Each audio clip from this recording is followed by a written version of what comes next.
Halo teman-teman, sekarang aku mau jelasin ke kalian tips-tips apa aja nih yang harus kalian lakukan pada saat kalian melakukan tes interview. Untuk tes interview ini kan banyak banget nih tahap-tahap yang udah kalian lalui. Jadi sayang banget aja gitu kalau misalkan di tahap ini tuh kalian gagal. Jadi aku mau kasih tahu nih ke kalian gimana sih cara-caranya biar pas tahap interview itu kalian bisa lolos ke tahap berikutnya, yaitu medical check up. Sebelum aku jelasin nih tips-tips apa aja, untuk teman-teman semua dibantu untuk subscribe dulu ya. Nah, sekarang kita mulai.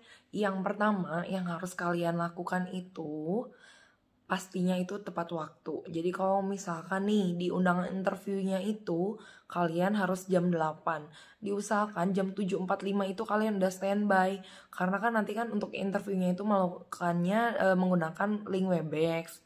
Dan terkadang untuk link Webex itu masuknya itu suka agak loading teman-teman. Jadi diusahakan kalian 7.55 atau 7.50 tuh kalian udah mulai ngeklik nih untuk linknya. Jadi diusahakan tuh kalian udah tepat waktu, yang pertama. Yang kedua, kalian itu harus siap-siap. Siap-siapnya apa aja sih? Pakaian kalian tentu saja harus formal. Jadi nggak boleh kayak kaos kayak gitu. Lebih baik sih kalian pakainya kayak kemeja gitu teman-teman. Sebenarnya nggak harus hitam putih sih, bisa aja pakai kemeja lain dan bawahnya diusahakan kalian bisa pakai celana atau rok, pokoknya itu sepasang teman-teman. Jadi jangan ya udah interviewnya kan cuma di atas doang, ya udah aku pakainya kemeja aja deh, yang bawahnya nggak usah formal. Nah hati-hati nih teman-teman, ada juga teman aku yang atasnya formal tapi bawahnya tuh kayak pakai celana pendek gitu.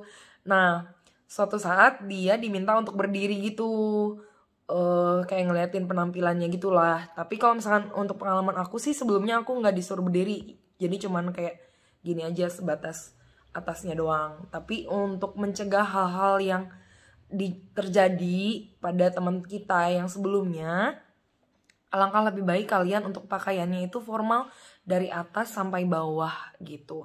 Dan untuk yang laki-laki diusahakan untuk rambutnya tuh rapi, dicukur gitu, jangan gondrong. Jadi dari interview tuh kalian udah terlihat rapi aja gimana yang udah siap untuk menjadi pegawai di BCA gitu.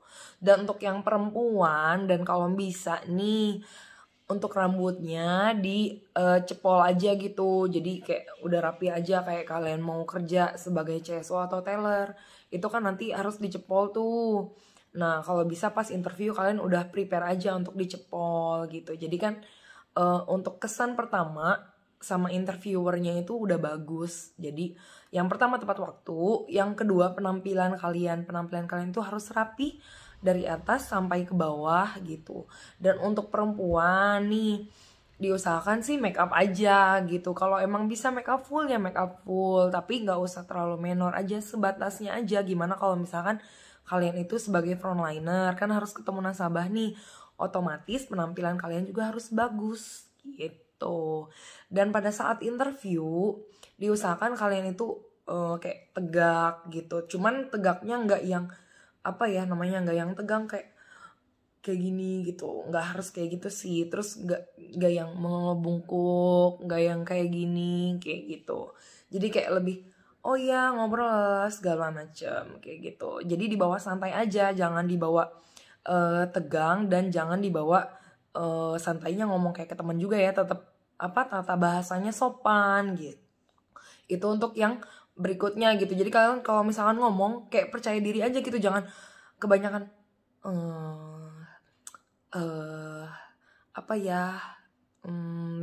gimana ya, gini maksudnya, jangan kebanyakan kayak gitu. Jadi kalian harus tahu sebelum pas pertanyaan itu ditanyakan sama kalian tuh harus udah siap untuk ngejawabnya. Oh ya, saya mau jawab ini ya, gini nih Pak, gini nih Bu gitu. Jangan pas kalian lagi jawab di tengah-tengah kayak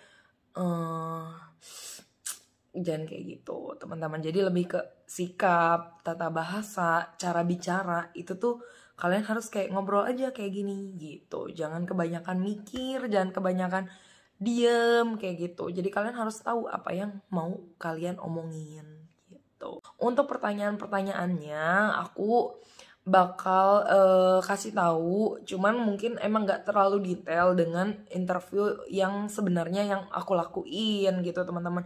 Cuman aku bakal kasih tahu nih garis besarnya pertanyaan apa aja sih yang bakal ditanyain ke kalian gitu.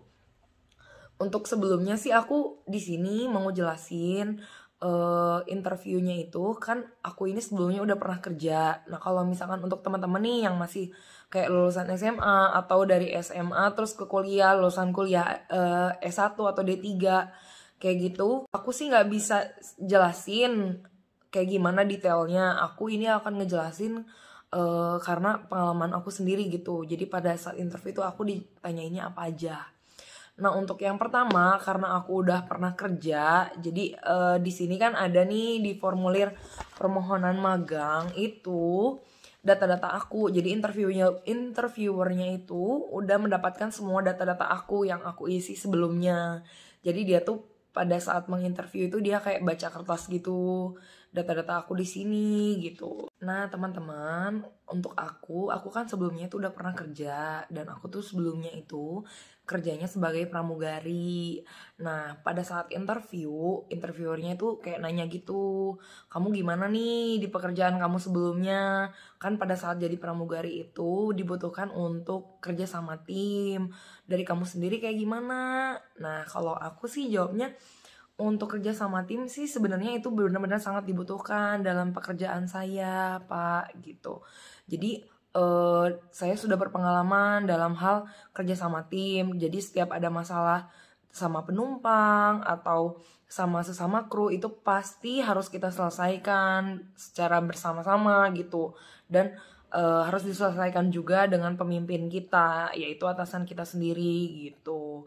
Gimana sih gitu. Nah si interviewernya tuh kayak nanya, kamu sebelumnya pernah jadi pemimpin enggak dalam sebuah tim. Nah untuk teman-teman yang masih baru sekolah, maksudnya lulusan SMA atau lulusan kuliah kayak gitu kan kalian belum pernah punya pengalaman pekerjaan. Jadi mungkin kalian pasti bakal ditanyainnya kayak kerja kelompok atau dalam organisasi kalian selama kuliah kayak gitu, atau enggak pas SMA itu pas kalian misalkan pernah jadi OSIS nggak atau pernah jadi ketua kelas nggak kayak gitu. Untuk waktu kalau misalkan kalian udah pernah kerja nih ditanyanya seputar pekerjaan kalian sendiri nih, sebelumnya kalian pernah kerjanya apa. Nah kalau aku ditanyanya itu kayak gitu, kamu pernah nggak sih jadi pemimpin dalam tim kamu? Oh iya Pak, saya pernah. Terus gimana nih kalau misalkan kamu jadi pemimpin, ada anggota kamu yang melakukan kesalahan atau enggak ada anggota kamu yang tidak melakukan pekerjaannya. Nah kalian di situ bisa jawab aja teman-teman, nggak mungkin kan kita yang kerjain kerjaan mereka gitu. Karena ini kan dibutuhkan kerja sama tim, jadi nggak mungkin kalau misalkan ada satu orang yang nggak ngerjain tugasnya, nggak mungkin juga kita kayak oh ya udahlah biar dikira baik nih sama interviewernya, saya bilang aja saya kerjain kerjaannya dia. Nah itu tuh menurut aku sih bukan jawaban yang bagus. Jadi lebih baik kalian jawab aja, oh iya Pak, saya sih kalau misalkan ada anggota saya yang seperti itu, alangkah lebih baiknya saya tegur dia terlebih dahulu. Kenapa nih alasan kamu tidak melakukan pekerjaan kamu? Dan kalaupun emang dia nggak bisa melakukan pekerjaannya dia, ya saya bakal bantu untuk pekerjaannya, cuman bukan saya yang mengerjakannya karena itu kan kerjaannya dia. Jadi dia harus tanggung jawab atas kerjaannya sendiri, dan kalau emang ada yang tidak bisa dia lakukan, saya sih pasti bantu. Dan ini kan kerjasamanya kelompok gitu, jadi kita harus mengisi satu sama lain kayak gitu. Alangkah lebih baik sih jawabnya kayak gitu teman-teman. Jadi jangan kayak apa ya namanya kayak biar kelihatan baik jadi kayak so pahlawan kayak gitu. Itu kayaknya jawabannya kurang baik sih menurut aku. Terus yang selanjutnya yang ditanyain itu kayak kelemahan sama kelebihan kamu sendiri. Nah sebelumnya kalian itu kan udah ngisi nih formulir yang deskripsi diri yang kayak gini. Nah di situ kan kayak ada saya dan segala macamnya. Nah ini tuh udah kita kirim melalui email teman-teman. Interviewernya itu udah sambil membaca nih, sambil nanya-nanyain kalian tuh sambil membaca. Makanya kenapa di video sebelumnya aku kasih tahu ke kalian harus hati-hati dalam mengisi formulir seperti ini. Jadi jangan kalian buat-buat sendiri, tapi pas ditanya, pas interview itu tidak sesuai dengan diri kalian sendiri gitu. Nah dari sini tuh kalian bisa jawab nih untuk kelebihan kalian. Ikutin aja kayak yang ada di deskripsi diri ini. Misalkan kan kalian bilang nih, oh saya dapat beradaptasi dengan baik nih Pak di lingkungan saya yang baru. Nah kalian jawab untuk kelebihan-kelebihannya. Dan di video sebelumnya teman-teman kan pasti isi nih dalam deskripsi diri ini itu pasti banyaklah kelebihan yang kalian isi. Nah ikutin aja untuk kelebihannya, ikutin aja kayak yang di deskripsi diri ini harus udah kalian siapin sebelumnya.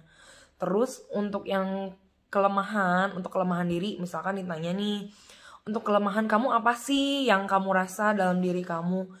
Menurut aku sih teman-teman kan banyak banget nih yang pada saat di interview jawabnya itu, oh iya Pak, saya tuh orangnya pelupa gitu. Terus solusinya saya ini aja bikin catatan-catatan kecil kayak gitu. Nah menurut aku sih itu udah kayak jawabannya yang apa ya namanya mainstream banget gitu. Kayak oh ini anak kayaknya lihat-lihat jawaban orang atau kayak gimana itu udah mainstream banget dan semua orang tuh pasti kayak gitu ya teman-teman. Kalau emang ada lupa pasti ada aja yang dicatat atau kayak gimana. Alangkah lebih baik kalian sih jawab kelemahannya tuh kelemahan yang emang bener-bener kelemahan kalian yang gak mainstream banget kayak gitu. Kalau misalkan aku sih waktu interview itu aku jawabnya pada saat di kelemahan aku kayak gini nih Pak. Sebelumnya di pekerjaan saya sebelumnya kan banyak nih teori-teori yang harus kita lakukan gitu. Semuanya tertulis di dalam buku, dalam aturan. Tapi pada saat di lapangan, pada saat saya praktek kerjanya, itu tuh benar-benar beda banget dengan di teorinya. Kayak misalnya contohnya kan dulu aku tuh kerjanya di pramugari gitu. Ada tahap-tahap, step-step yang harus saya lakukan gitu. Tapi ternyata pada saat di lapangan, oh kita terburu-buru sama waktu gitu. Jadi belum apa-apa harus melakukan apa. Jadi step-stepnya itu nggak sesuai dengan apa yang ada di teori gitu. Nah kalau saya itu karena saya sebelumnya pelajari ini di teorinya seperti apa, step-stepnya seperti apa. Nah saya itu terlalu mengikuti teori yang diinstruksikan gitu. Padahal pada saat di lapangan banyak sekali teori-teori yang tidak sesuai dengan di lapangan. Jadi saya agak susah untuk mengikuti pada saat di lapangan itu step-stepnya. Oh bisa diubah-ubah, ternyata bisa diubah-ubah kayak gitu. Itu sih untuk diri aku sendiri. Mungkin teman-teman bisa nih nemuin kelemahan kalian yang gak begitu terlalu minus ya sama untuk dilihat oleh interviewernya. Untuk pertanyaan selanjutnya itu aku ditanya, kenapa sih kamu resign dari pekerjaan kamu sebelumnya? Kan lumayan tuh udah bagus jadi pramugari, kenapa sih kamu resign? Nah aku tuh bener-bener jujur nih teman-teman, untuk alasan aku resign itu gini nih Pak. Karena sebagai pramugari kan saya harus keluar kota dan jarang banget untuk pulang ke Bandung, untuk pulang ke rumah. Itu tuh paling sebulan sekali atau enggak 2 bulan sekali. Nah untuk pekerjaan selanjutnya sih saya inginnya sesuai dengan domisili saya kayak gitu. Makanya saya memutuskan untuk keluar dari pekerjaan sebelumnya. Dan kebetulan orang tua saya pun mendukung, kayak ayolah umur kamu kan udah 24 tahun nih gitu, kapan lagi tinggal sama orang tua gitu, kapan lagi nih tinggal sama mama gitu. Nah itu kalian bisa jawab aja dengan kayak gini aja, kayak ngobrol gitu. Jadi gak usah terlalu tegang, dibawa kayak bahasanya baku banget, nggak apa-apa, kayak cerita aja. Nah itu pada saat interview kemarin saya sih cerita aja kayak gitu, oh iya Pak, mama saya tuh mintanya ya udahlah nggak apa-apa, kan udah 6 tahun juga nih jadi pramugari, udah saatnya lah bisa tinggal di Bandung, jadi nggak usah keluar kota lagi, bisa tinggal sama mama kayak gitu. Nah dari situ juga bisa teman-teman saya jelasin nih bukannya nggak mandiri atau kayak gimana, secara udah terbukti juga kan selama 6 tahun tinggalnya di luar kota. Cuman di saat ini gitu, di tahun ini inginnya tinggalnya sama keluarga gitu. Nah di situ aku jelasin aja kayak gini gini gini gini, itu nggak apa-apa sih, nggak terlalu formal kayak gitu, kayak ngobrol biasa aja. Dan interviewnya juga baik banget, kayak ngajak kalian ngobrol aja. Cuman untuk teman-teman jangan kayak terlalu curhat sih, jadi kayak singkat, padat, dan jelas aja. Jangan terlalu curhat, semuanya detail dijelasin kayak gitu. Itu sih. Terus interviewernya tuh kayak nanya, untuk perbedaan gajinya kan lumayan nih. Sebelumnya kan jadi pramugari kan pasti gajinya gede gitu. Dari kamu gimana nih untuk di BCA? Kan perbedaan gajinya kan lumayan nih. Untuk kamu gimana pendapat kamu? Nah di situ saya jawab aja, oh iya Pak, sebelumnya nih kan saya daftar BCA. Nah sebelumnya tuh saya udah memikirkan dari sebelum saya resign, saya udah memikirkan, oh saya kerjanya nanti mau apa, kayak gitu. Karena sebelumnya saya frontliner sebuah perusahaan, makanya oh iya saya ingin jadi frontliner sebuah perusahaan lagi gitu kan. Itu cocok dengan pekerjaan yang saya sebelumnya gitu. Nah untuk masalah perbedaan gaji, saya sangat sudah memikirkan hal ini dari sebelum saya resign. Jadi itu udah saya pikirkan sematang-matang mungkin, dan menurut saya sih ya udah nggak apa-apa, itu ya memang konsekuensinya. Dan keuntungan terbesarnya kenapa sih saya menerima perbedaan gaji yang lumayan cukup besar, ya karena di balik itu kan saya bisa tinggal dengan orang tua saya, dengan keluarga saya. Jadi ada keuntungan lain yang bisa saya dapatkan, bukan semata-mata hanya uang. Kayak gitu sih teman-teman untuk jawaban aku pada saat interview gitu. Jadi nggak yang kayak mengada-ngada atau kayak gimana, jawab aja secara jujur.